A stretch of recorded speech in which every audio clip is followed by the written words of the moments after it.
Acabamos de celebrar la Santa Misa, dentro de esta fiesta de la exaltación de la cruz. Agradezco vuestra presencia hoy aquí, en este templo consagrado a la cruz de Cristo, desde hace casi 5 siglos, y saludo especialmente a doña Carmen Seguín, quinta teniente de alcalde del excelentísimo Ayuntamiento de Salamanca, siempre cercana a nuestra cofradía, a don Francisco Hernández Mateo, presidente de la Junta de Semana Santa, también siempre a nuestro lado, a don Josué Cárdenas, presentador del Exaltador de la Cruz en este año, y a don Miguel Ángel Quintana Paz, hermano cofrade de la Vera Cruz y exaltador de la Cruz en esta 20ª edición. Pues sí, ya llevamos a 20 ediciones. Parece que fue ayer cuando en el acta de la reunión de la comisión organizadora de los actos del 5º centenario de nuestra cofradía de la Vera Cruz, el 9 de junio de 2006, reflejé como secretario el acuerdo de aprobación de una propuesta de nuestro hermano Antonio Borrego, consistente en celebrar una exaltación de la Cruz el 14 de septiembre. Una suerte de pregón, o meditación, o reflexión, en la que propiamente se exaltara la cruz, donde Cristo fue exaltado sobre todo por el Padre, que lo entregó para la salvación del mundo. Así surgió esta exaltación de la cruz, fruto del 5º centenario de la cofradía, que ha sido conservado por las sucesivas juntas de gobierno, presididas por los hermanos Jesús López, Francisco Gómez, Antonio Santos y Francisco José Ballesteros, así como en el año del comisariado de don Pedro López. La actual Junta de Gobierno, que me corresponde presidir, acordó proponer como exaltador de la cruz en este año a nuestro hermano Miguel Ángel Quintana Paz, y así se lo solicitamos mediante una carta el miércoles de ceniza, obteniendo pronto su generosa aceptación. Es así como aquí hemos llegado, por lo que huelgan más palabras mías y le cedo este atril al periodista Josué Cárdenas, que Miguel Ángel ha escogido como su presentador en este acto. Muchas gracias.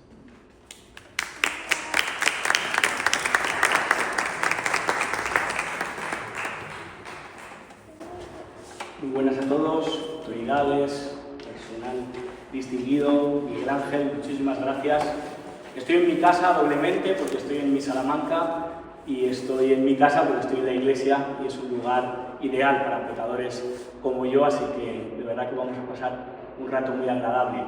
Dicen los antiguos que nomen y somen, decían, ¿no? El nombre lo es todo. Y Miguel Ángel, la verdad que es un nombre que a todos nos viene a la memoria por ese luchador, por ese arcángel guerrero que hoy nos preside aquí, tiene una posición prominente, y también por el famoso artista, que es uno de los pocos personajes en la historia que le conocemos por su nombre de pila, Miguel Ángel. Pero más allá de su nombre, en el mundo académico, en el mundo del periodismo, en el mundo televisivo, en el mundo de los medios, conocemos a nuestro ilustre invitado como don Quintana Paz. ¿Quién es don Quintana Paz? Quienes le conozcan se van a quedar y van a estar muy pendientes de escucharle, no se lo van a perder, y quien no le conozcan, ya les digo yo, no se vayan porque merece la pena escucharle. Quintana Paz es muchas cosas, como toda la gente interesante. Él es filósofo, sin él, pues Kierkegaard o Wittgenstein, pues no lo entenderíamos de la misma manera. Él también es académico, doctor en filosofía, estudió un postdoctorado en Boston, en Estados Unidos, ha sido profesor en nuestra Universidad Pontificia de Salamanca, en la Universidad de Valladolid, en criminología. Todo un conocimiento que gracias a su sacrificio, gracias a su esfuerzo ha atesorado, pero no de una manera egoísta, sino que nos lo ha brindado, nos lo regala, y cada vez que podemos escucharle tenemos esa oportunidad de todo ese conocimiento, esas horas frente a libros que todavía practica, pues hoy tenerla con nosotros, así que es un auténtico privilegio. También es articulista, escribe artículos de opinión en The Objective, en La Gaceta, artículos con mucha profundidad, poco amigos de los sectarios de uno y otro lado, de la ferrilidad o de aquellos materialistas que solo piensan o creen en aquello que tocan o ven. Pero como el cristianismo también, y Jesús vino a hablarles a aquellos que palpando creen, pues también los artículos de Miguel Ángel son de mucho valor para aquellos que dudan, para aquellos que todavía no tienen muchas cosas claras en la vida. Miguel Ángel Quintana Paz también es charro, es español, está en charro como la Alamedilla, como la Plaza de los Bandos o como el Hornazo. Es un tío orgulloso de sus sobrinos, sus hermanos, cuñado, y es amigo. Yo siempre digo que debería ser obligatorio, al igual que lo es leer la Celestina en el instituto o a Shakespeare en la asignatura de inglés, pues tener 2 horas con un vino, con un té, con un café con Miguel Ángel Quintana Paz para poder charlar con él, para tener conversaciones en profundidad. Es un auténtico lujo.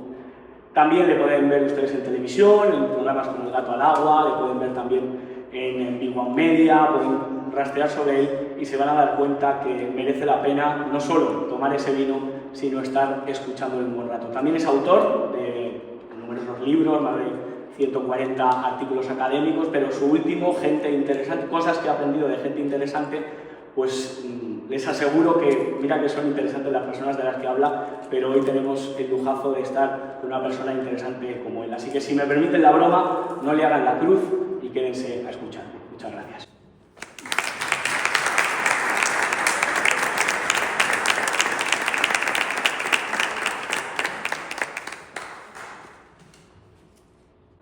Muy bien, muchas gracias.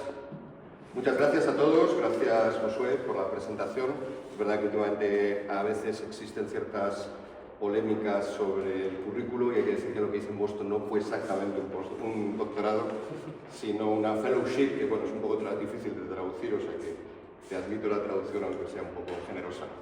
Voy a poner esto aquí. Quiero agradecer también, por supuesto, a la Junta Directiva, a Tomás concretamente, que es el que ha mediado, el que me ha explicado, a la propia cofradía, a los cofrades que estáis hoy aquí, a las autoridades también, a mi familia también, que viene, a mis sobrinos, que probablemente están asistiendo a su primera conferencia filosófica de toda su vida, o sea que eso se lo agradezco muchísimo.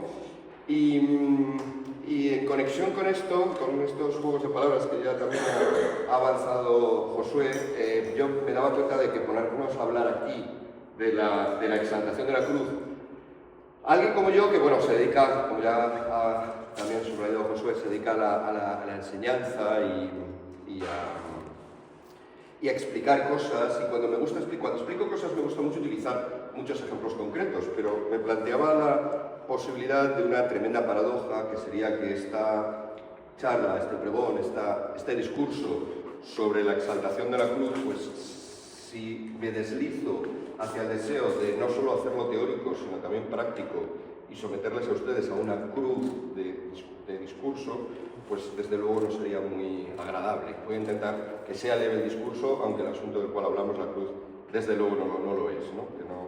Que no suponga una tortura. Quería empezar justamente por ahí, ¿no? Por la idea de la cruz como tortura. A menudo olvidamos que la impresión que causaba a cualquier hombre del Imperio Romano, hasta el siglo IV, previo al siglo IV, a cualquier hombre del Imperio Romano, la impresión que le causaba la mera mención, no digamos ya la visualización de una cruz, era una impresión aterrorizadora, porque estamos ante lo que es seguramente una de las torturas más grandes que ha ideado, más terribles, más dolorosas que ha ideado la humanidad en toda su historia. Y este terror que infundía la cruz hace que incluso dentro del cristianismo, donde la cruz había tenido un papel central, como nos ha quedado claro en la homilía y además conocemos seguramente todos nosotros, ¿no? Por ser el lugar de la muerte de Cristo, pues hubiera una cierta prevención hacia el uso de la cruz. De hecho, no es utilizada como símbolo cristiano hasta muy avanzado. Va a ser, de hecho, después de ese siglo IV que he citado antes, y avanzo ya por un buen motivo, y es que en ese siglo IV se abole la crucifixión. Necesitará luego incluso otro siglo más para que la gente olvide ese recuerdo terrible que significa la cruz y empiece ya a utilizarla como símbolo cristiano. ¿Qué es lo que se utilizaba, por lo tanto, ya digo, hasta principios del siglo V? Pues se utilizaban, como probablemente muchos de ustedes saben, una especie de anagrama, ¿no? Que es el anagrama que ven ustedes ahí, es un grafito original de aquella época, de los primeros siglos, probablemente es el más antiguo que conservamos y que contiene, pues, en griego una palabra que es ixtus, que significa pez, por lo cual a veces muchas veces también se representa como un pez. Pero en realidad el pez es verdad que aparece en el Evangelio, en numerosas ocasiones, pescadores de hombres, Jesús toma un pez después de resucitado, pero en realidad lo interesante, como he dicho, es que constituían unas siglas, ¿no? Son las siglas en griego de Jesucristo, Hijo de Dios, Salvador, Ixtis. Las 5 palabras, Jesucristo, Hijo de Dios, Salvador. Este era realmente el símbolo de reconocimiento de los cristianos. Era símbolo incluso en el sentido originario del símbolo como dos partes que se juntan y así nos damos cuenta de que estamos en lo mismo. Le contaba antes a Josué que un procedimiento típico para distinguirse entre los romanos durante esos primeros siglos hasta el cuarto en que están perseguidos es el de, para no confesar que eres cristiano, a la persona inadecuada y a la persona que probablemente te puede denunciar y te puede llevar a presidio o al martirio, un truco común era el ponerse a dibujar en la arena, en el suelo, no digamos ya pues estamos en la playa, en el barro, que es más fácil, ponerse a dibujar símbolos aleatorios, en medio de ellos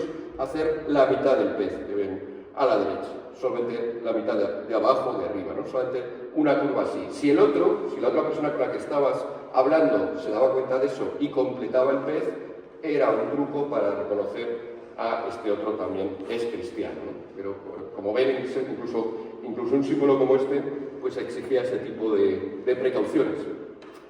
¿Cuándo aparece por primera vez la cruz? ¿Cuándo nos queda un testimonio de la cruz en la historia de, bueno, llamarlo arte es un poco exagerado, en la historia de los testimonios gráficos? Pues es en este grafiti. Esto es un grafiti. Hay un grafito, porque grafiti sería el plural, un grafito, hay ciertas dudas sobre su procedencia, antiguamente se consideraba que era del siglo III, ahora parece que podría ser incluso de finales del siglo I, o sea, muy temprano, pero es un grafito muy curioso, es un grafito que se ha conservado hasta ahora, pero es un grafito ofensivo. Como les he dicho antes, durante los primeros siglos la cruz no se usa, o prácticamente no se usa. Nos ha llegado este testimonio de sus primeros siglos porque unos enemigos, unos chavales probablemente, que se querían reír de otro chaval que se llamaba Alexemeno, cuyo nombre aparece en el centro del grafito, si saben más o menos distinguirlo entre las rayas numerosas que aparecen, pues algunos de sus amigos, probablemente queriéndose reír de Alexemeno porque era cristiano, pues dibujan la cruz, pero como ven ponen a un cuerpo humano, pero la cabeza, para ridiculizar al dios de Alexemeno, que era cristiano, ponen la cabeza de un asno, de un caballo. Debajo escriben Alexemeno, por eso sabemos el nombre de él, que Alexemeno sería la figura humana de la izquierda, Alexemeno rezando a su dios.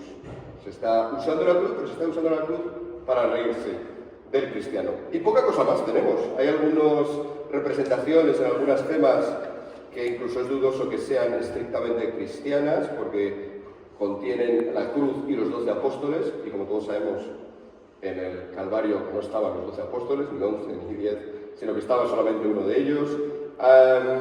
Hay que seguir adelante en la historia para ya llegar, como decía, al año concretamente 420, es decir, ya digo, un siglo después de llegado Constantino y de haber abolido la crucifixión, ya empiezan a representarse en las iglesias por primera vez la cruz. La primera que conservamos sería la de la iglesia de Santa Sabina, es esta que vemos aquí, la iglesia de Santa Sabina en Roma. En la fachada ya figura. Y a partir de ahí es verdad que, como todos sabemos, se convierte en símbolo fundamental y por excelentes motivos, ¿no? Alguno quizá, conocedor de la historia, hemos hablado aquí de Santa Elena y la tenemos también aquí, por cierto, en esta imagen.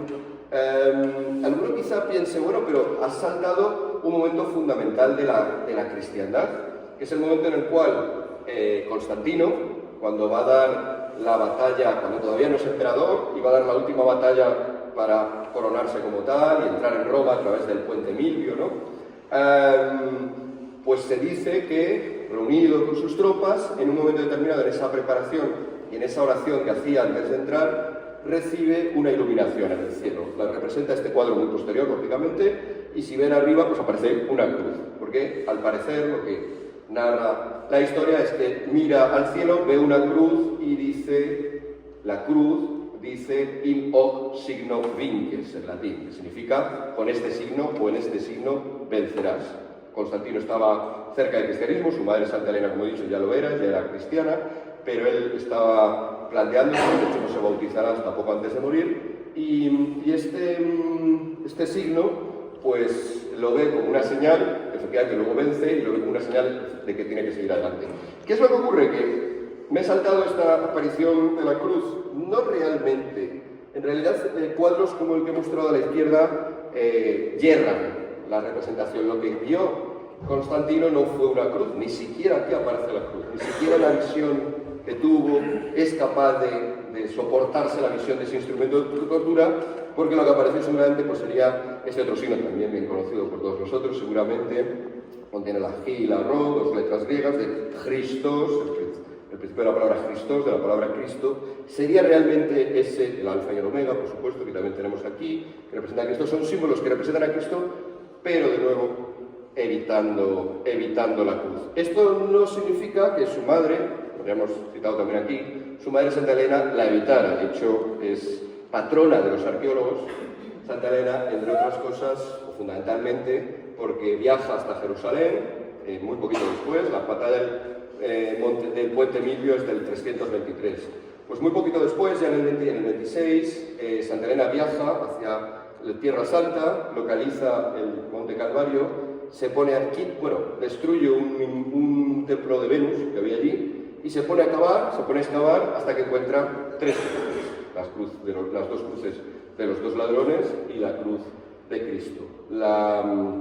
El obispo del lugar corrobora que han encontrado la cruz, la vera cruz, y esta, pues obviamente, es la que tenemos aquí y la que da nombre a nuestra cofradía. Esto, como también hemos dicho ya antes, como también ha dicho antes los que me han antecedido la palabra durante la celebración, da lugar a la fiesta del 3 de mayo, que finalmente se perdió, como también ha comentado nuestro sacerdote, y se ha equiparado, se ha unificado con la del día de hoy. Pero en realidad la del día de hoy, exaltación de la cruz, sería la fecha en la cual esa cruz encontrada se coloca en la iglesia del Santo Sepulcro. Se construye esta iglesia, se termina un poquito después, seguimos avanzando en la historia, en el 335, 9 años más tarde, y ahí se acaba esa iglesia el 13 de septiembre de ese año. Al día siguiente, el 14, por primera vez se exhibe allí la Vera Cruz, y a partir de ahí, esa exaltación, esa adoración primera, pues a partir de ahí se establece esta fiesta. ¿Quiere la casualidad, o quiere quizá pues, cierta voluntad de, como decíamos, de unificar las fiestas, que también en el día de hoy se conmemore otro acontecimiento histórico que también ha mencionado el sacerdote, también ha mencionado al principio de la celebración de hoy?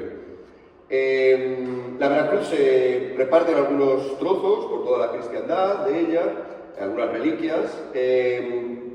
Queda el grueso del madero allí en Jerusalén, pero años después, ahora ya sé que avanzamos bastante más deprisa en la historia, hasta principios del siglo VII, el Imperio Bizantino, que sigue siendo el Imperio Bizantino es el heredero del romano, sigue siendo el que posee aquellas tierras y muchas tierras. Estamos en un momento de esplendor del Imperio Bizantino, pero en este momento de esplendor pues siempre te toca lidiar con algún rival, en este caso es el Imperio Persa, Sasánida, que tienen al lado. Entra una guerra bastante larga entre las dos potencias mundiales del momento, podríamos decir, los persas y los bizantinos, y en un primer momento parece que vencen los persas, conquistan Jerusalén y se llevan la cruz. Se pierde la Veracruz, porque ellos no son cristianos y por tanto queda desaparecida para la cristiandad. Esto ocurre, como digo, a principios del siglo VII, ¿no? hacia el 621. Y sin embargo, ¿por qué tenemos todavía la Veracruz? ¿Por qué no se perdió definitivamente? ¿Y por qué celebramos el día de hoy? Porque un poco más tarde, en esa larga guerra, como decía, en el 628, el emperador bizantino Heraclio da la vuelta a la tortilla, cambian las tornas, empieza a vencer al Imperio Sasánida y consigue recuperar la cruz, la Vera Cruz de ellos, y consigue devolverla a Jerusalén. En esta representación que vemos aquí, el que porta la cruz, como si fuera pues el cireneo, efectivamente, es el propio emperador. Una vez que la ha recuperado, entra con ella a cuestas en Jerusalén, le recibe el obispo de Jerusalén, y ese día es el 14 de septiembre, el día que celebramos hoy también la recuperación y exaltación posterior, claro, porque también se hace luego inmediatamente una adoración de la cruz. Bien, estos son algunos elementos históricos que quería comentar, aunque ya habían salido antes, porque creo que nos sirve bien para sentar el marco. He dicho antes que la charla iba a ser un poquito más filosófica, sin duda, que histórica. porque en realidad aquello por lo que me ocupo y por aquello de lo que entiendo que se me llama a los sitios para hablar, pues son las cosas que más me ocupan y me preocupan habitualmente, y son todas estas tipo de ideas, intentar traerlas al presente, traerlas a nuestros días. Yo entiendo que este último acontecimiento que he contado, el de la pérdida de la cruz y el de durante las guerras entre los persas sasánidas y los bizantinos y la posterior recuperación de la cruz, podría ser un marco para entender nuestros días de hoy. ¿Qué es lo que ocurriría hoy? Bueno, pues estaríamos por un lado ante una pérdida no de la cruz física, pero sí de la presencia de la cruz en nuestra civilización, de la presencia del cristianismo en nuestra civilización, hasta el punto de que algunos autores han hablado de la pérdida, propiamente dicho, de la cristiandad. Tenemos que dejar de hablar ya de cristiandad, no vivimos ya en una civilización caracterizada por el cristianismo. Este sería el problema, el avatar en el que nos encontramos ahora. La propuesta, obviamente, pues es, humildemente, la de intentar imitar a Heraclio, ¿no? Al emperador Heraclio, intentar recuperar o paliar la pérdida de esa cristiandad. Doy las dos opciones porque hay algunos que piensan que ya se ha perdido por completo, ya ha habido un fin de la cristiandad.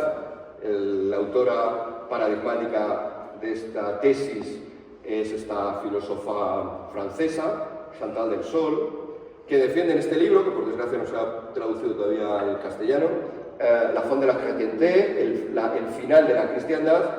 Defiende esta tesis, defiende que ya no estamos en la cristiandad. Esto es una cosa del pasado. Ella es cristiana, pero ella pone la ubicación del momento clave fundamentalmente en la extensión del aborto, de las leyes de aborto por toda la antigua cristiandad para ella, ¿no? Por toda Europa, por todo Occidente. Ya no estamos en un mundo cristiano, ya estamos en otra cosa, un mundo no pagano, un mundo que recupera. La verdad que es una tesis muy interesante, ha dado un montón de discusión en Francia, entre cristianos y no cristianos, se tradujo al italiano a los 6 meses, dio un montón de discusión en Italia.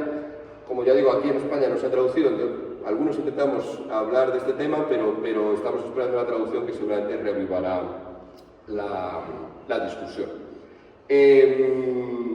Este elemento, ¿no?, de pérdida de la cristiandad, que ella ubica la pérdida de cristiandad justamente con la emergencia del aborto, nos permite volver otra vez a ese origen.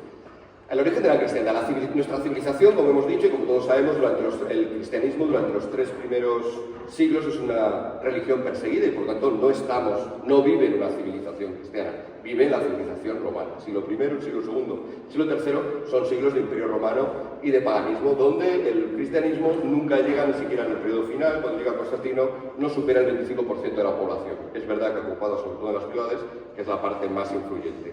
Pues bien, ese momento inicial de persecución con Constantino, con el hijo de Santa Elena, la que haya la cruz, se da la vuelta. Y el cristianismo empieza no solamente a no ser perseguido, sino que poco a poco, ya desde ese principio del siglo IV, empezará a ser considerado como una religión que organiza la convivencia. Empieza ahí, por lo tanto, ya sí la civilización cristiana. El origen del cristianismo está en el siglo I, naturalmente. El origen de la civilización cristiana lo tendríamos en el siglo IV. Al final es concretamente, ¿no?, ya de Tesalónica del emperador Teodorico, tendremos ya la constatación en el año 380 de que el cristianismo se hace religión oficial y se convierte, por tanto, en lo que articula todo. Pero ya previamente Constantino, como dije antes, va introduciendo leyes, normas, formas de pensar cristianas. Una de ellas es justo esta que Chantal del Sol, como mencioné antes, pues considera clave. Se prohíbe ya no solamente el aborto, sino incluso el infanticidio, que, como probablemente saben, era algo típico de la sociedad romana, ¿no? Si el niño que nacía en una familia no se le presentaba al padre, se le dejaba a la puerta, en el umbral de la puerta de su casa. Si el padre no le gustaba el niño o no quería tener niños o el niño tenía algún defecto, lo dejaba en la puerta, ni siquiera lo metía dentro de casa. Se consideraba que no había llegado ni siquiera a ser hijo suyo, no había llegado a ser persona y por lo tanto lo podía recoger cualquiera, o se lo comían los perros, o se moría de hambre y frío, ¿no?, si estábamos en invierno. Constantino va a cambiar esto, va a prohibirlo, va a prohibir también, como dije antes, la crucifixión.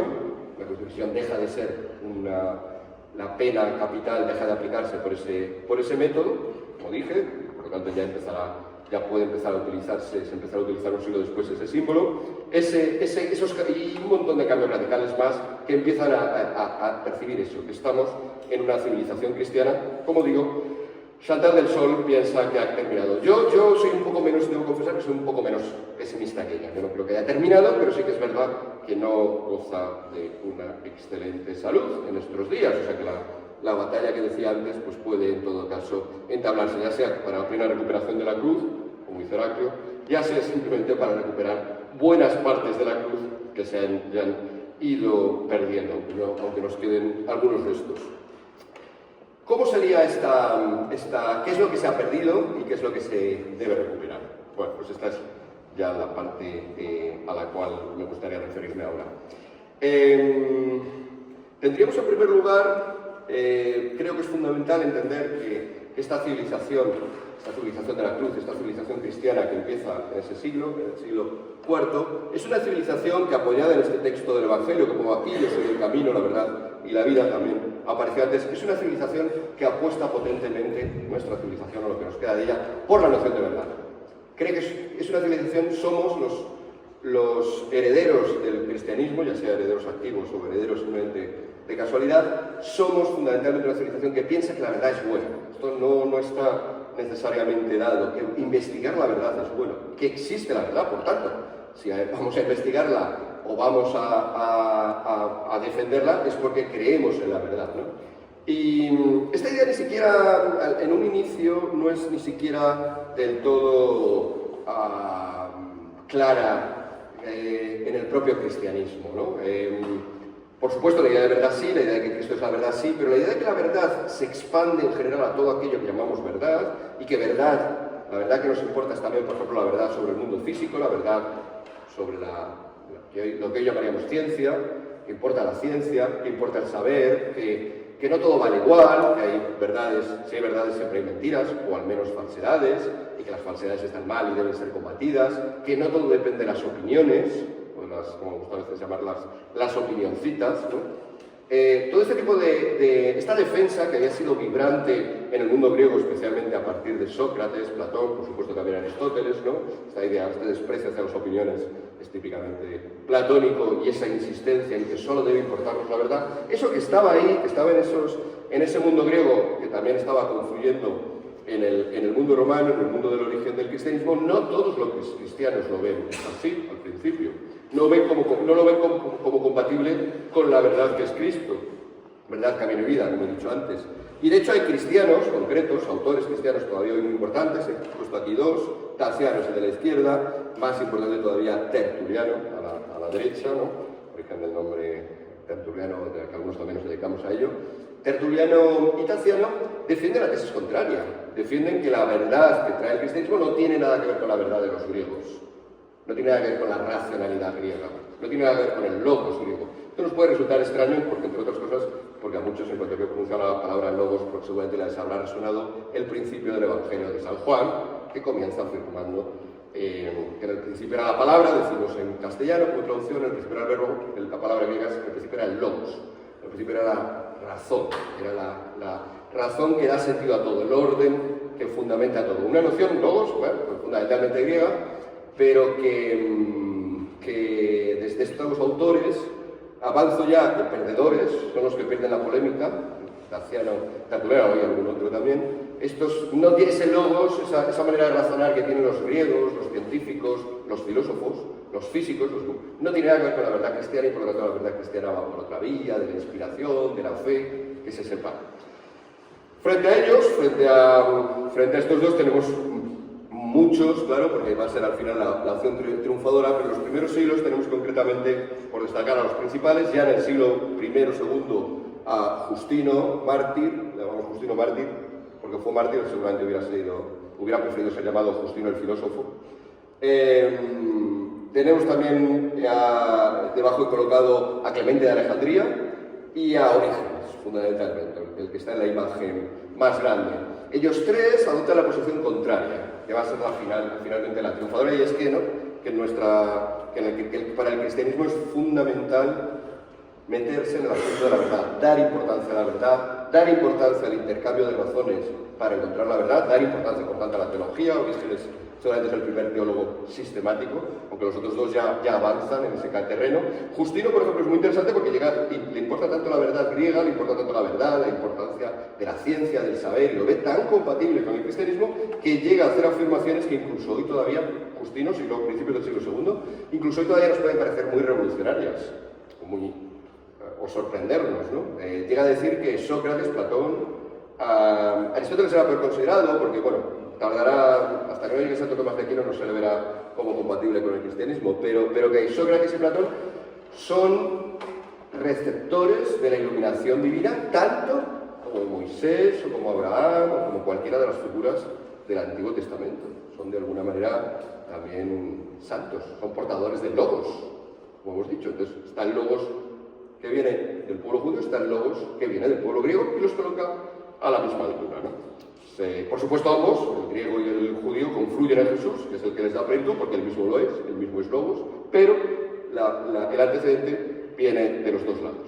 Ya digo, es una apuesta muy fuerte, por la razón es la que triunfará, a partir ya, Orígenes está ubicado en el siglo III, justo antes, es el siglo previo a Constantino, a partir de ahí va a fomentarse esta idea, y es esta idea de verdad seguramente la que estamos perdiendo, ¿no? No puedo extenderme mucho en esto, pero muchas de las cosas que he dicho antes, existe la verdad, no todos son opiniones, existen principios absolutos, no todos son opiniones particulares, relativas, todo esto seguramente está muy de actualidad, lo vimos constantemente en multitud de espacios, en multitud de tertulias también, en multitud de declaraciones políticas. Corren malos tiempos para la verdad, corren malos tiempos para esta idea de verdad que es esencial de nuestra cristiandad, es esencial de nuestra civilización cristiana, es esencial en nuestra herencia. Bueno, esta representación ya posterior medieval refleja un poco esto, ¿no? Cristo mismo como aquel que da, aquí está dibujado pues con un compás y haciendo las medidas del mundo, Cristo el que da orden, el que da razón, está de alguna manera representado como un matemático que crea lo que idea, pero que lo crea según razones, ¿no? Es la absoluta identificación de lo razonable de verdad con el mensaje cristiano que trae el propio Cristo. Y de ahí pues somos la civilización, por lo tanto, de la ciencia. Las ciencias no surgen de los chinos, aunque es una civilización muy avanzada en muchos sentidos, no surge en el mundo islámico, aunque tiene un momento de avance previo a la Edad Media cristiana interesante, no surge en India, que es una civilización repleta de pensamiento y de reflexión, pero la ciencia, como tal, ese aprecio por el conocimiento del mundo, no surgirá más que aquí. Surgirá vinculada seguramente a las universidades, obviamente he puesto la imagen de la primera universidad que permanezca en España desde sus orígenes, desde 1218, la Universidad de Salamanca, que es también una invención nuestra, es una invención de la cristiandad, y esa aplicación del conocimiento a la técnica, a la tecnología, ¿no? Que es hoy en día lo que, sin duda, a lo cual nos estamos acostumbrando, nos tenemos que ir acostumbrando a cada día a sus novedades, todos nosotros consideramos ya parte esencial de nosotros. Todo eso, tan nuestro, surge en el fondo de que hace muchos siglos, en esta polémica que digo entre pensadores como Taciano y Tertuliano, más escépticos ante la idea de verdad y razón que pudiera equipararse con lo cristiano,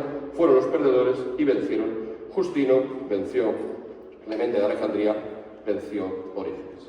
Bien, después, aparte de la verdad, y que, como he dicho, quizá tiene fundamentalmente esta herencia, refleja fundamentalmente esta herencia griega, otro elemento clave de nuestra civilización cristiana, de la civilización de la cruz, vuelvo a poner la misma imagen que antes, la previa a la batalla del Monte Milvio, esa visualización que ve del signo bajo el cual vencerá Constantino, es la idea de que estas ideas, de que estos principios, este amor por la verdad, tiene que implantarse en instituciones, ¿no?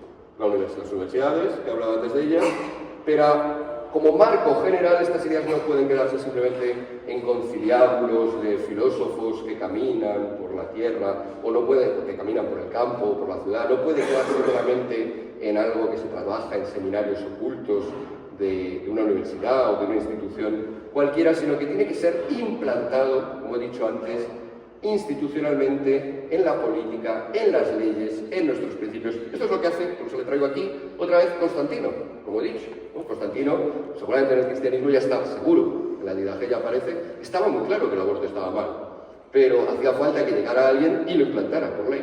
Y eso va a pasar a partir de este momento, a partir de principios del siglo IV, ¿no? A partir del 313, ¿no? Es el edicto que quita la prohibición sobre el cristianismo.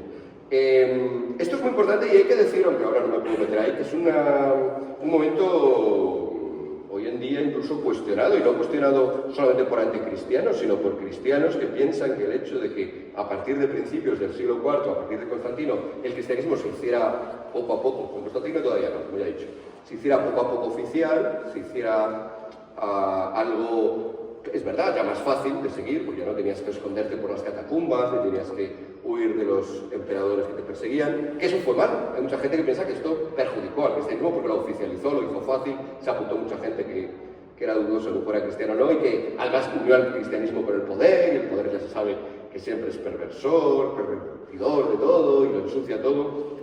Bueno, la verdad es que los que defienden esto, en el fondo están defendiendo o están deseando que hubiéramos seguido viviendo en una sociedad con crucifixiones públicas, con abortos, con infanticidios, ¿no? Con un montón de principios más. La sociedad romana es una sociedad dura. Ahí les recomiendo a todos ustedes un libro, Historias de Crueldad, de Alejandro Rodríguez La Peña, profesor del Liceo San Pablo, que nos muestra lo duro e inimaginable para nosotros que era no solo el Imperio Romano, también el griego, también él quiso incluso meter a los mesopotámicos, pero se le hacía muy grande el libro. Hubiera podido meter prácticamente cualquier civilización de la Tierra que tiene elementos de crueldad, título Imperios de Crueldad, que nos serían inimaginables. Eso es lo que hay que empezar y para eso hay que mandar, para eso hay que tener instituciones, hay que tener policías, hay que tener cárceles, sí, es verdad, son cosas quizá no muy bonitas, pero imprescindibles. Este segundo elemento, típicamente romano, por cierto, bueno, estoy poniendo un emperador romano, este segundo elemento es también lo que nos constituye, ¿no? Como civilización. La cristiandad es también esto, y esto es también lo que hoy se plantea.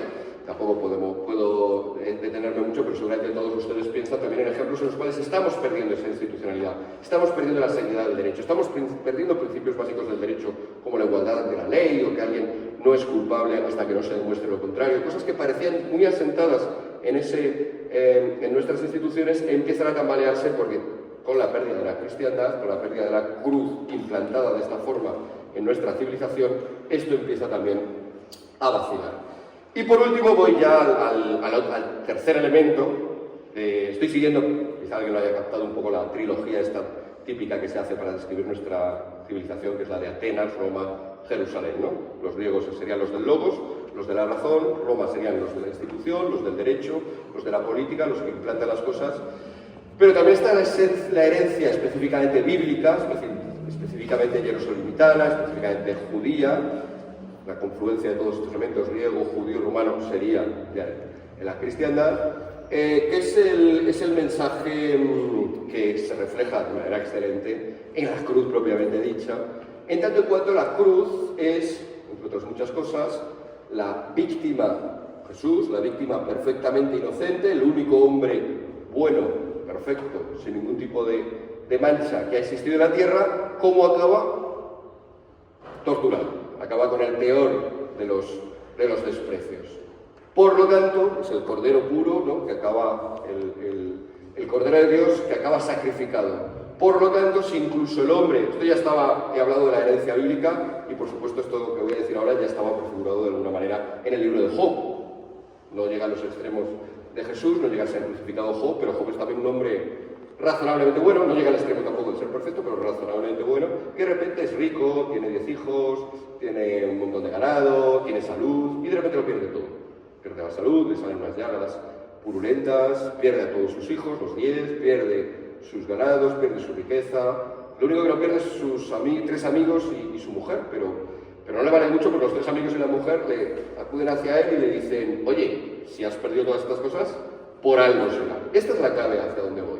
¿Qué es lo que rompe la cruz? ¿Qué es lo que rompe el libro de Job? Pero también más, el libro de Job al fin y al cabo es un relato, ¿no? ¿Qué rompe la realidad de la cruz, la realidad de la vida y muerte, en este caso concretamente pasión y muerte de Cristo? Lo que rompe es la idea de que cuando a alguien le van más las cosas, cuando alguien es una víctima, cuando alguien está castigado por las circunstancias de la vida, es vulnerable, es débil, eso no significa que sea culpa suya. Esto no significa que se lo merezca. Esto no significa que sea un castigo divino. Es lo que todos los amigos y la propia mujer de Job le dicen, ¿no? Si has perdido todo lo que tenías, algo habrás hecho. Job, el hombre, dice, pues no lo recuerdo, yo creo que no. Al final del libro, que es sobre todo una larga discusión de él con estos amigos, aparece Dios y le da la razón, no a los amigos, no a la mujer, sino a Job, efectivamente. No, el inocente puede sufrir. Como digo, constatado ya de manera extensa en el Evangelio, ¿no? En los Evangelios. El inocente, el más inocente de los hombres, el Cordero, puede sufrir. Ese sufrimiento final de Cristo lo que nos dice es porque, por lo tanto, no podemos mirar a las víctimas, no podemos mirar a los sufrientes, no podemos mirar a los débiles como gente que está ahí porque algo habrán hecho o porque se lo merecerán, sino alguien que suscita nuestra compasión. El mensaje de la cruz es, por tanto, de la cruz de Jesús, es fundamentalmente un mensaje de compasión, sin duda hacia Él, que también puede suscitarnos estas emociones, pero generalizado a partir de Él hacia todos aquellos, porque ese mensaje, el mensaje de la cruz, el mensaje que heredan bíblico, que heredamos de la Biblia, habíamos hablado antes de Grecia, Roma, pues ahora el mensaje de Jerusalén, por así decirlo, es un mensaje de compasión, fundamentalmente, la compasión como base de nuestra moralidad frente a estos imperios de crueldad que dije antes, que rodeaban al mundo, a los primeros cristianos y que les van a acompañar durante los 3 primeros siglos, la crueldad romana, la crueldad también griega, la crueldad de los mesopotámicos más allá, frente a ello nuestra especificidad es que hay un mensaje de compasión, un mensaje de compasión hacia el débil, ante el que sufre, ante el más desnudo de los hombres o ante el más perdido de los hombres. Esta idea se vincula además muy fácilmente con otra, que es la idea del perdón. Y yo creo que el perdón que hace Jesús en la cruz, ¿no? Padre, perdónalos porque no saben lo que hacen, para todos aquellos que están participando. También el perdón que hace Jesús a Dimas, a uno de los 2 ladrones, que en aquel momento, Dimas sí que está ahí por una culpa, no tiene nada que ver, está en la cruz por motivos muy diferentes a los de Jesús. Dimas no es inocente, ni mucho menos, pero que ahí, en el momento en el que pide perdón, en el momento en que se aproxima a Jesús, es automáticamente él también perdonado. ¿Qué es lo que estamos perdiendo en nuestra sociedad entonces de todo esto que estoy contando? Lo traigo ya hacia nuestros días y vamos ya dirigiéndonos hacia el final de la charla. Lo que estamos perdiendo quizás no es la idea de compasión, sí una idea de la compasión que no se use como arma. No estamos perdiendo quizá la idea de víctima, pero sí que estamos en un momento en el cual el victimismo es utilizado una y otra vez, ¿no? Como digo, un arma. Y es utilizado de una manera pervertida, es un mensaje cristiano, tal cual, como estoy explicando, pero que de alguna manera se modifica y se convierte en cualquiera que se presente como víctima tiene toda la razón, cualquiera que se presente con agravios, y por lo tanto vivimos en una sociedad del agravio, en la cual todo el mundo tiene que, para conseguir más derechos, o para conseguir más presencia pública, o para conseguir más poder, digámoslo directamente, tiene que exhibir su victimismo, tiene que exhibir su agravio. Ese no es el mensaje de Jesús, no es una utilización de la cruz para luego conseguir vengarse o para luego conseguir ponerse por encima de los demás, ¿no? Todo lo contrario, ¿no? Y vinculado con esta segunda diapositiva, porque en esa sociedad del victimismo es una sociedad sin perdón, es una sociedad como la película, ¿no? de Clint Eastwood, sin perdón. Es una sociedad donde cuando has cometido un error contra alguien, sobre todo si es alguien de un grupo más débil, de un grupo minoritario, de un grupo de estos que reclaman su victimismo, ya no puedes ser nunca perdonado, ¿no? Hay ejemplos de todo tipo. A mí me impresiona mucho el de una mujer relativamente desconocida, porque fue de las primeras a las que le pilló esto. Justine Sacco se llama, una mujer de 33 años que en el año 2013 estaba empezando las redes sociales, se le ocurre emitir un tuit con un chiste un poco ofensivo, seguramente, antes de meterse en un avión e irse a Sudáfrica. En ese momento la seguían en esa red social 10 personas, por lo tanto dice, bueno, lo harán mis 10 amigos y no pasa nada. En el vuelo hasta el Cabo, que es largo, y a partir de Londres son varias horas, ese tuit se hace viral y de repente cuando ella llega al Cabo, la han despedido de su trabajo, el hotel al que va a ir al Cabo le dice que no vaya, la familia que va a visitar le dice que no se le ocurra pisar porque ese tuit ofensivo se considera un pecado absolutamente imperdonable. Y Justine Sacco volverá a Nueva York, le echarán del trabajo, seguirá a África, incluso luego un ONG durante 6 meses para intentar de alguna manera pues, pagar su mal, ni aún así lo conseguirá. En las redes sociales, en las redes de contactos, su nombre, en cuanto que aparece, la gente ya no quiere tener tampoco, no quiere salir con ella, lo que pierde también cualquier posibilidad de relaciones afectivas. Bueno, es una mujer que padece en sí, da la vuelta a este mensaje de la compasión, porque ella había hecho un tuit políticamente incorrecto bromeando sobre los africanos, las personas de raza negra, los africanos, las personas de raza negra, son personas sobre las cuales no se puede bromear, no se puede, son uno de estos grupos que se considera que al ser víctimas no puedes hacer nada que pudiera ofenderlos y automáticamente llega la venganza sobre aquel que ha osado ir contra la víctima. Este no es el mensaje cristiano, ya. El mensaje cristiano es el de, y en la propia cruz, como vemos aquí, es el mensaje del perdón. Esto es lo que perdemos, por lo tanto, una sociedad de la razón, lo que estamos perdiendo hoy, una sociedad de las instituciones, de la institucionalidad, una sociedad también de la compasión bien entendida, no como victimismo, y del perdón. Bien, para completar un poco más esto, que por otra parte es una cosa en la cual me repito muchísimo, todo lo que he dicho hasta ahora, probablemente alguien estará diciendo, ya está otra vez este hombre contándonos lo de siempre.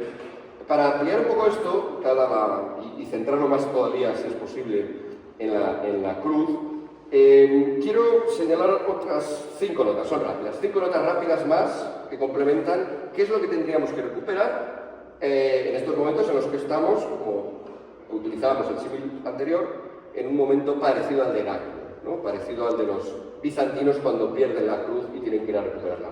¿Qué cosas son esas que hay que ir a recuperar? Porque hoy las estamos perdiendo. ¿Qué tendría hoy que recuperar Heraclio? Sin duda, estas 3 cosas que he dicho ya, esas 3 herencias fuertes, ¿no? Griega, romana y bíblica, pero también otras cuantas cosas más. Y como hilo conductor he elegido estos 2 versículos, ¿no? Bien conocidos, que se refieren a la cruz también, ¿no? Si alguno quiere ser mi discípulo, que abandone su vida actual, que tome su cruz y que me siga. ¿Qué sería ese tomar la cruz hoy, no? Porque el que quiera salvar su vida la perderá, pero el que pierda su vida por mí la encontrará. ¿De qué le sirve uno ganar el mundo entero si pierde la vida? ¿Qué podría dar para recobrar esa vida, no?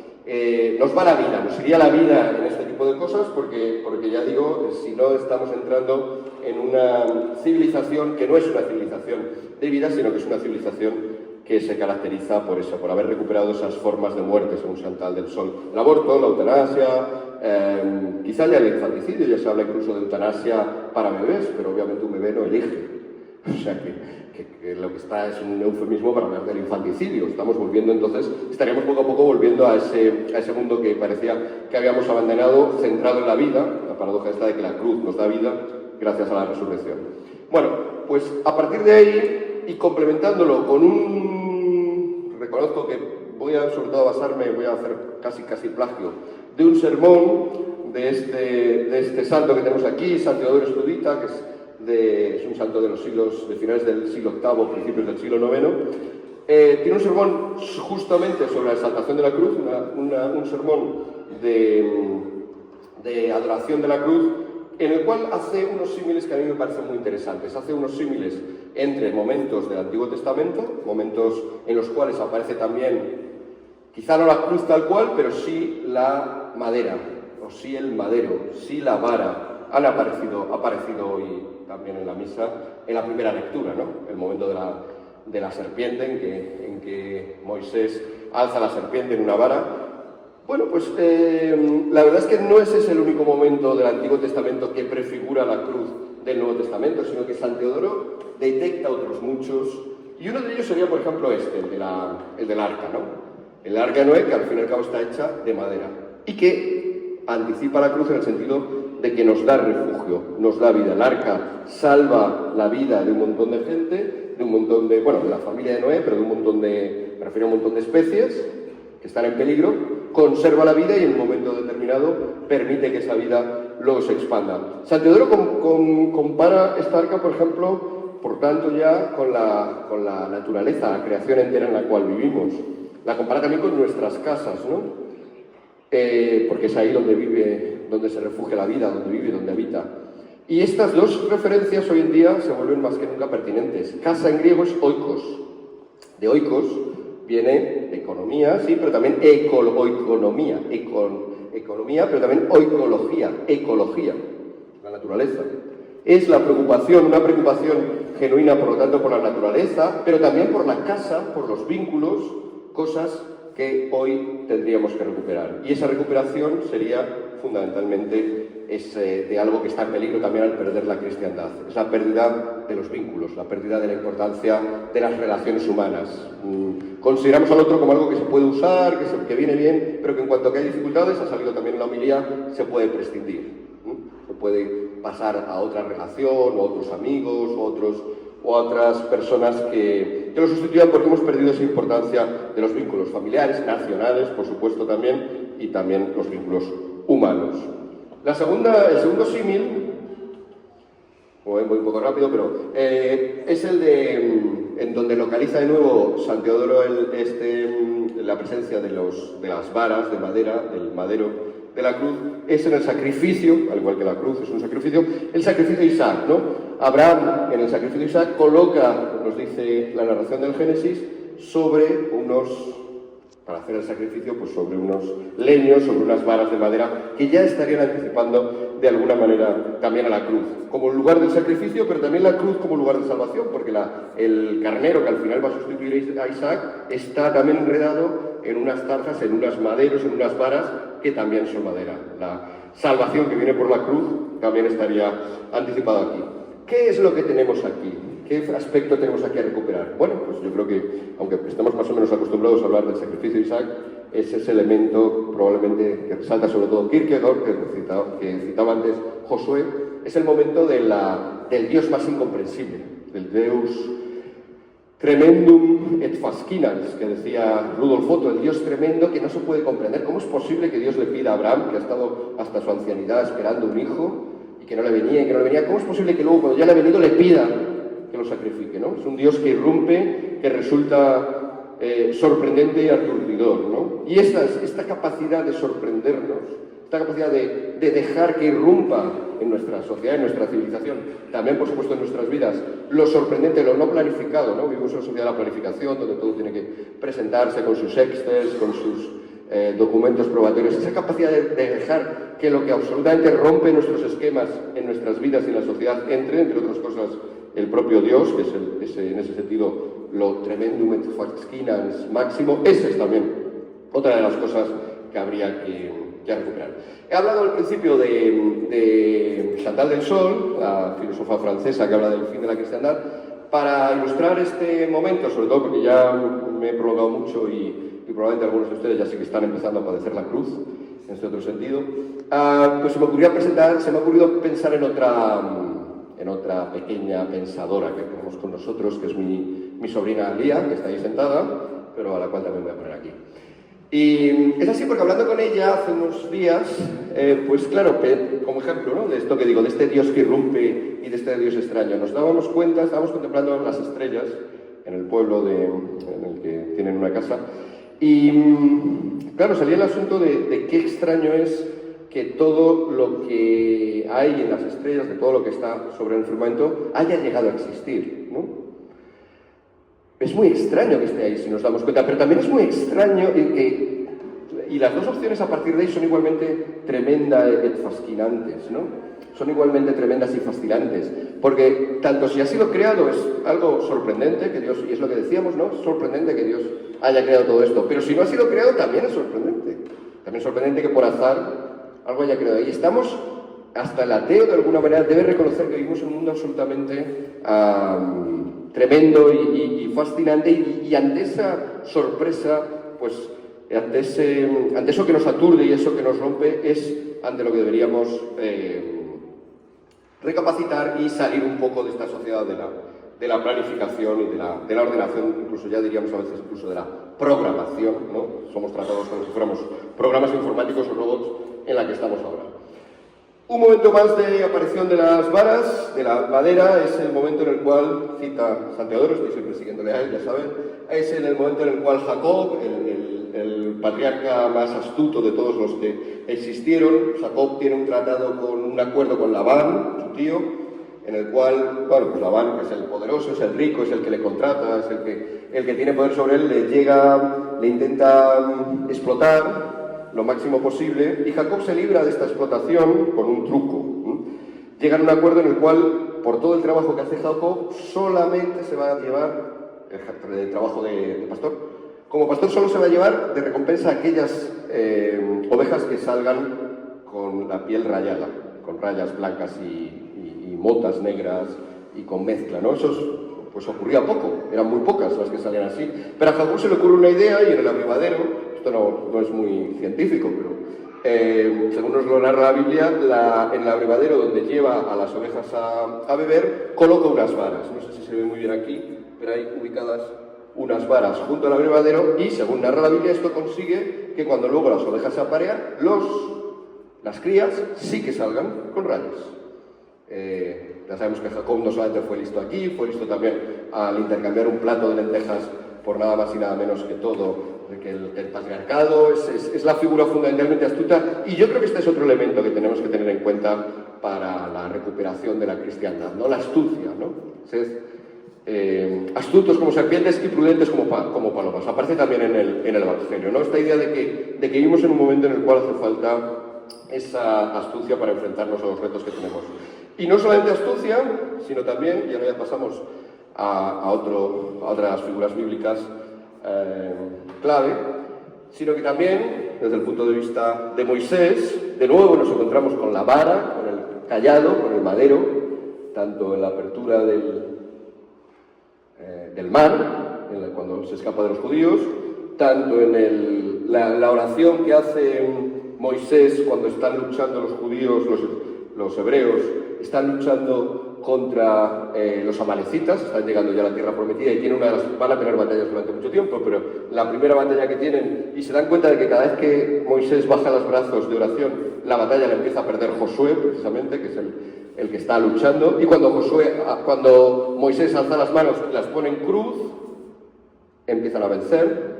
Pero claro, Moisés se cansa y colocan a dos ayudantes para que se la sostengan, seguramente con el madero también, con la vara, y por lo tanto ya es también claramente una prefiguración de la cruz, ¿no? Y de la cruz con madero. Y por último, pues la lectura que hemos tenido hoy, que es, como ya digo, pues paradigmática, ¿no? La serpiente que se alza para curar a todos a los que la serpiente pica, la muerte que se alza, la muerte en la cruz de Jesús, que salva de la muerte a todos aquellos que tienen fe en ella, ¿no? Es una prefiguración clara en el Antiguo Testamento. En todas estas presencias de madero, de callado, de madera, de varas, en el Antiguo Testamento, ¿qué es lo que tenemos? Pues lo que tenemos es el combate, un combate muy fuerte, no hay que olvidar que justo después de esto lo que va a pasar es que los egipcios que están persiguiendo a los hebreos van a ser inundados por este mismo mar y van a fallecer. Es un combate cruel. Es un combate cruel también el de los amalecitas. Un combate duro. Estamos hablando de combates de verdad, no solo espirituales. Y por último, bueno, pues ahí el combate contra las serpientes. Es verdad que las serpientes nos pueden suscitar bastante menos compasión, pero en todo caso es también un combate duro. ¿Cuál es la enseñanza de esto? Bueno, yo creo que la enseñanza es que trayéndolo de nuevo a nuestro tema, y estamos ya con el penúltimo punto, lo que tenemos que traer es la idea de que el combate que tenemos que hacer a partir de ahora para la recuperación de la cristiandad no puede ser un combate buenista, no puede ser pacifista. La Biblia no es pacifista, trae una paz, pero no es esa paz, no es la paz de este mundo, es de otro tipo, ¿no? De hecho lo dice también Jesús directamente, ¿no? No venga a traer la paz sino la espada. Y por lo tanto cualquier planteamiento buenista, dulzón, de estos que ahora se llevan tanto, no son los que nos van a ayudar a recuperar la cristiandad, ¿no? Aquí me gustaría citar también, pues, y ya que estoy acabando y por lo tanto probablemente estarán un poco más aburridos, a mi otro sobrino, a Luca. Porque en una conversación con él también, pues yo la verdad es que cuando les cuento la Biblia y les contaba este pasaje, el pasaje primero, el del mar, el de la apertura del mar, pues estaba un poco preocupado cuando se lo contaba, porque claro, es un momento bastante cruel. Es el momento en el cual el mar, al volverse a cerrar, elimina por completo a los egipcios. Y yo, en plan lector de la Biblia, tenía un cierto problema teológico, que era el de cómo justificar eso. Cómo justificar que Dios de amor, ayuda a Moisés a acabar con todos los egipcios. Y yo tenía esta cosa en mi cabeza, que no se lo decía a ellos, pero cuando salió el relato y lo contamos, Luca, la verdad es que lo resolvió bastante bien, porque me dijo, bien por Dios. Me pareció que eso es lo que hay que hacer, ¿no? En el combate contra el mar, claro que a veces hay que decir simplemente bien a la victoria. No una victoria cruel, porque sería volver otra vez a esto que hemos dicho antes, a esas civilizaciones egipcia, mesopotámica, griega, romana. No por la crueldad, sino simplemente porque lo que ocurre al final es lo bueno y es la voluntad de Dios. Y termino ya, este es el último símil que hace San Teodoro y que también voy a hacer yo, de utilización en el Antiguo Testamento de presencia, de anticipo de la vara de la cruz, pues la vara de Aarón, ¿no? Un problema que tiene Moisés es que escoge de sumo sacerdote, y bueno, no solo de sumo sacerdote, sino de tribu para el sacerdocio para siempre, a su hermano, Aarón. Y claro, esto genera ya en el pueblo hebreo, pues genera sus suspicacias. ¿Por qué tú has escogido a tu hermano y no a otro? A lo mejor hay otros que lo pueden hacer mejor, ¿no? Se suscita la murmuración, se suscita el conflicto y al final Moisés decide resolverlo de una manera muy simple, que que un representante de cada una de las tribus traiga una vara, incluido a Aarón, ¿no? El representante de los levitas. Y la dejan, la plantan ahí, las 12 varas, y las dejan una noche, a ver qué pasa. A la mañana siguiente, de esas 12 varas, solamente hay una que ha florecido, ¿no? La cruz florida, que también se celebra en mayo, ¿no? En esta otra celebración. Solamente una de las varas ha florecido. ¿Cuál? La de Aarón. Y así se confirma que es la voluntad de Dios la de que sea Aarón el que empiece, el que sea el sumo sacerdote y el que empiece toda la tribu sacerdotal, la suya, la de Leví. Ya lo seguirán siendo. Bueno, pues ¿qué es lo que tenemos aquí? Por lo tanto, la flor que surge del madero, la flor que surge de la vara, la flor que surge de la cruz. Y esta es la última paradoja y el último aporte que quería mencionar. En la batalla por la recuperación de la cristiandad es esencial que, junto con las cosas que he dicho, que sobre todo las últimas pues pueden sonar especialmente duras y belicosas, también haya una apuesta por la flor de la cruz, por la alegría, por la esperanza que representa siempre, por la belleza, ¿no? Esta vía de evangelización que decía el Papa Benedicto XVI, ¿no? que para el siglo XXI le parecía la privilegiada, la de la belleza, la utilización de la belleza, de la alegría. Aparece también la madera, más adelante aparecerá en el arpa de David, que es un arpa que David utiliza contra la depresión, las depresiones en las que cae, hoy llamaríamos depresiones, aquí se dice simplemente tristeza, en la Biblia se dice tristeza profunda, en las que caía periódicamente Saúl. La madera del arpa, la madera de la música, la flor de la vara, toda esa belleza, toda esa insistencia en el poder de la estética para acercarnos de nuevo a lo esencial de nuestras vidas y a lo esencial de nuestro sentido, eso también está, aunque parezca paradójico, en la cruz. Y eso es también lo que hoy muchas veces se pierde. Vivimos en una sociedad fuertemente, detrás de una apariencia de felicidad, una sociedad fuertemente pesimista en las relaciones de unos con otros, ¿no? Ha calado el principio hobbesiano, ¿no? De que el hombre es un lobo para el hombre, y ver al otro como un lobo, como una amenaza, como alguien del que hay que tener cuidado, quizá también por influencia de algunos pensadores, de algunos teólogos protestantes, ¿no? Como Lutero, que tampoco, digámoslo así, no tenía tampoco una buena opinión del ser humano, ¿no? Se consideraba irremediablemente perdido y solo por la fe, pero no una fe que le sanara del todo, sino bueno, una fe que ocultaba sus pecados, solo así se podía salvar. Esta visión del otro como un hombre fundamentalmente torcido, de todos nosotros como torcidos, pero claro, a mí lo que me preocupa son los que tengo alrededor, que si están tan torcidos, están tan irremisiblemente convertidos en lobos, pues genera una sociedad de la sospecha, de la precaución, de la enemistad, y no una sociedad pues, de la alegría, de la transmisión de la belleza, de la apuesta por el otro, de la confianza en el otro, sin ser el otro, por supuesto, perfecto, pero juntos sí que podamos recuperar pues, esta civilización que, como digo, tiene un cierto riesgo. El riesgo sin embargo, de extenderme lo he sobrepasado con creces, o sea que de ese ya no lo vamos a evitar. Muchas gracias por su paciencia.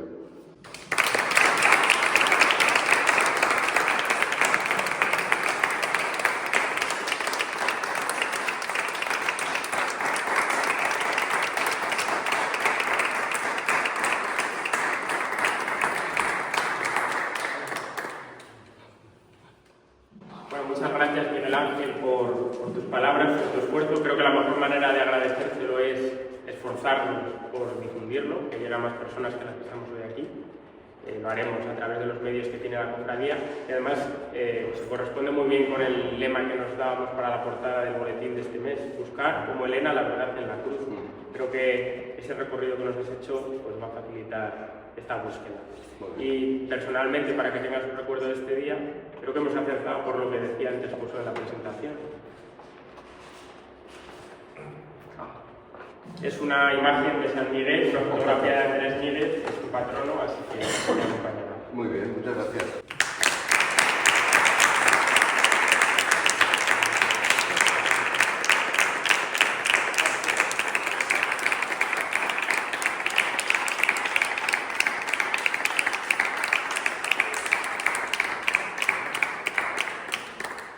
Simplemente les agradezco su presencia. Mañana sabéis, después de la fiesta de la Cruz, es la fiesta en la que estuvo junto a la Cruz, la Virgen de los Dolores, así que a las 8 de la tarde tendremos la Eucaristía en esta iglesia y les esperamos. Muchas gracias.